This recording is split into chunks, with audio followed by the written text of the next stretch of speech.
Yo guys, balik lagi sama gue Rizal Mantin dan salam profit. Oke guys, jadi pada kesempatan kali ini gue akan menginfokan dan mengupdate informasi dan teknikal seputaran Bitcoin ya untuk hari ini seperti apa. Oke guys, jadi diawali dengan sebuah kabar yang cukup positif kalau misalkan dari Rusia ini ya udah menarik beberapa armadanya mereka invasi ke Ukraina. Cuman di sini juga ada kabar yang kita bisa baca juga teman-teman ya mengenai perihalnya si Rusia itu udah announce pullback ya armada mereka dari Ukraina. Nah, Biden ini bilang nih untuk berhati-hati kalau misalkan invasinya itu tetap bisa akan malah berlanjut lagi ke depannya ya. Jadi ini hanyalah sebuah hal yang positif untuk sementara waktu atau jangka pendeknya. Tetap harus berhati-hati untuk ke depannya karena anything can happen teman-teman ya. Cuman setidaknya ya ini adalah berita yang cukup positif ya teman-teman ya, dari Rusia dan Ukraina untuk jangka pendeknya gitu ya. Dan hopefully kalau menurut harapan saya pribadi juga ya udah nggak usah perang lah ke depannya ya, bisa damai dengan cara yang baik-baik gitu ya teman-teman ya. Kurang lebih seperti itulah untuk perihal berita Rusia ya teman-teman dengan Ukraina.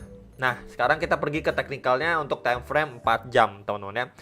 Nah, kemarin ini memang dia sudah retest ya, teman-teman. Kita bisa lihat ya, untuk garis hijau keramat ini ya, ya, dia mampu mempertahankan posisinya ya, sebelumnya di support dan resistance dan sekarang ini menjadi support juga. Kita bisa lihat ya, teman-teman. Kita bisa zoom lagi untuk lebih dekatnya lagi. Nah, ini ya. Ini benar-benar dipertahankan sekali, akhirnya dia mengalami penguatan, break juga terhadap EMA55 dan 34 ya, atau garis warna biru dan merah ini ya. Kemudian dia kena reject di area 4.500-an ya. Di area situ sebelumnya juga berfungsi menjadi resisten juga, dan sekarang dia kena reject juga di area tersebut. Akhirnya sekarang dia masih sideway ya, tersideway di kisaran 43.700-an sampai kisaran 44.500. Jadi tersideway di range ini teman-teman ya. Setelah dia mengalami kenaikan, kemudian di sini sudah mengalami istilahnya kehabisan bensin untuk sesaat lah, kurang lebih seperti itu ya teman-teman ya. Atau orang bilang gasnya habis ya, lagi isi bensin dan lain sebagainya ya, bisa juga ya. Nah, sekarang yang perlu diperhatikan teman-teman ya, untuk si Bitcoin jangka lebih pendeknya lagi, kita coba pergi ke time frame 1 jamnya. Nah teman-teman, kita bisa perhatikan di area sini ya. Ini saya akan lebih zoom lagi ya. Nah, ini untuk bagian topnya teman-teman ya, dia membentuk yang namanya higher high teman-teman di sini.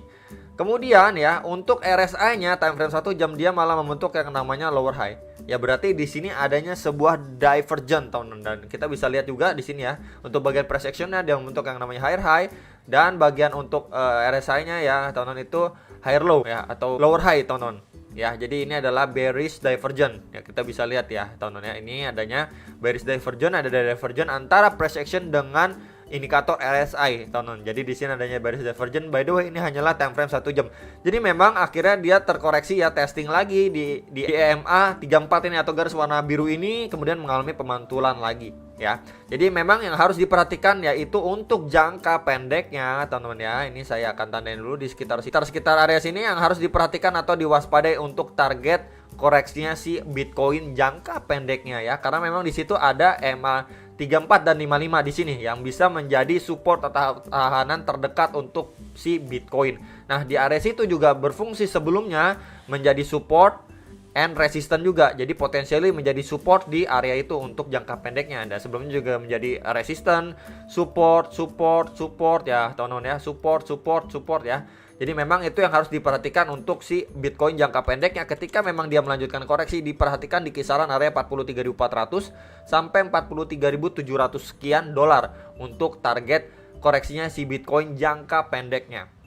Ya, by the way, ini untuk time frame 1 jam yang harus kita perhatikan teman-teman ya. Nah, kemudian dia sekarang kan mantul nih. Kalau misalkan kita ukur aja ya teman-teman, dari swing low ke swing high-nya dia ya. Ini swing low-nya, saya ambil ke swing high-nya dia. Ini dapat untuk ketarikan beberapa Fibo dengan golden ratio seperti biasa. Ya, dengan tadi yang sudah saya infokan teman-teman ya, dengan di area sini ya, yang menjadi harus kita pantau ya, di mana di situ juga ada retracement 0,3 atau sekitaran 43.600 yang merupakan juga sebuah golden ratio dari Fibonacci retracement.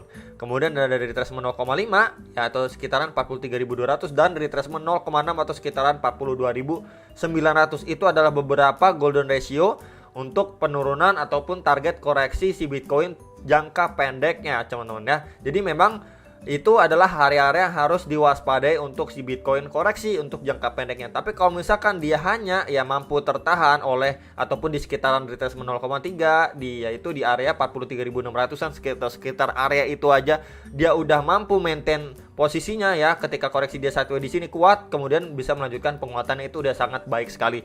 Cuman memang tetap aja teman-teman ya, namanya juga dunia trading, harus diperhatikan untuk beberapa skenario dan beberapa golden ratio bawahnya yang bisa juga menjadi area target koreksinya si Bitcoin jangka pendek ya teman-teman. Jadi itu yang harus diperhatikan dan juga ditambah ya teman-teman, ditambahkan juga kalau di area retracement 0,6 ini ya di sekitar 42.900-an itu juga sebelumnya ini ya.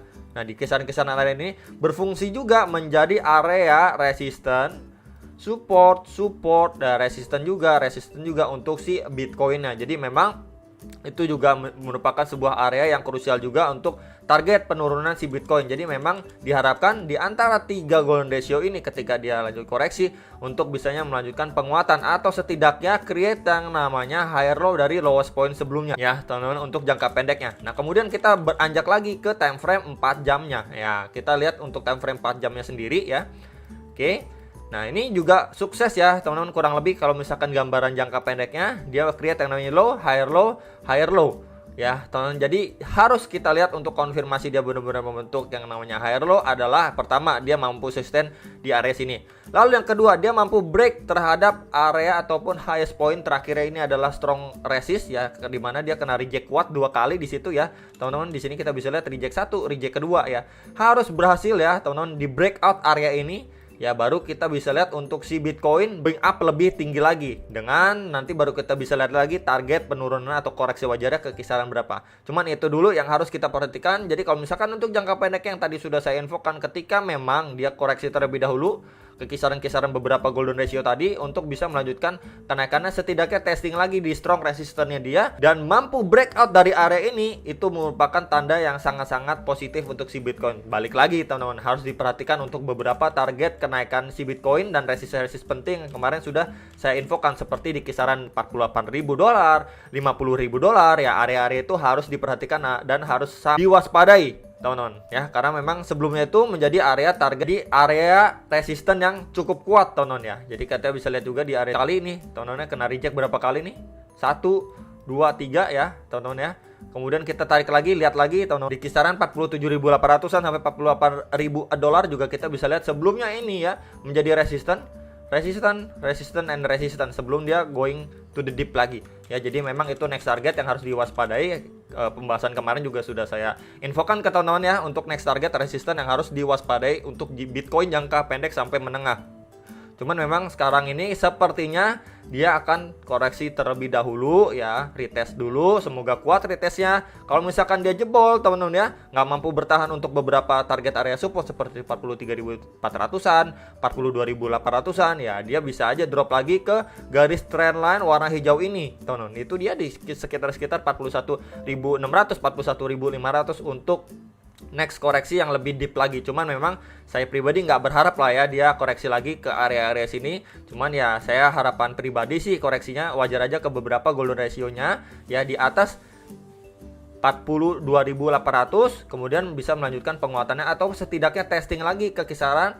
Nah ini teman-temannya sebelumnya kena reject 44.300-an, next lagi di sini 45.500 sampai 46.000 dolar ya. Jadi perhatikan untuk beberapa area target retest ataupun koreksi jangka pendek dan juga area target resisten untuk jangka pendek sampai menengahnya untuk si Bitcoin teman-teman ya. Kemudian kalau misalkan jangka pendeknya kita lihat dia drop lagi teman-teman ke kisaran lowest point sebelumnya, ini juga berpotensi yang membentuk yang namanya double bottom, ini bottom 1 dan bottom 2. Jadi kurang lebih seperti naik kemudian dia koreksi lagi sebelum melanjutkan penguatannya kembali. Jadi seperti huruf V teman-teman ya. Jadi disclaimer kalaupun itu terkoreksi sampai kisaran 41.800, 41.500 ya, sekitar area itulah teman-teman ya. Itu untuk pembahasan Bitcoin hari ini, semoga bisa bermanfaat untuk time frame 4 jam dan time frame 1 jamnya.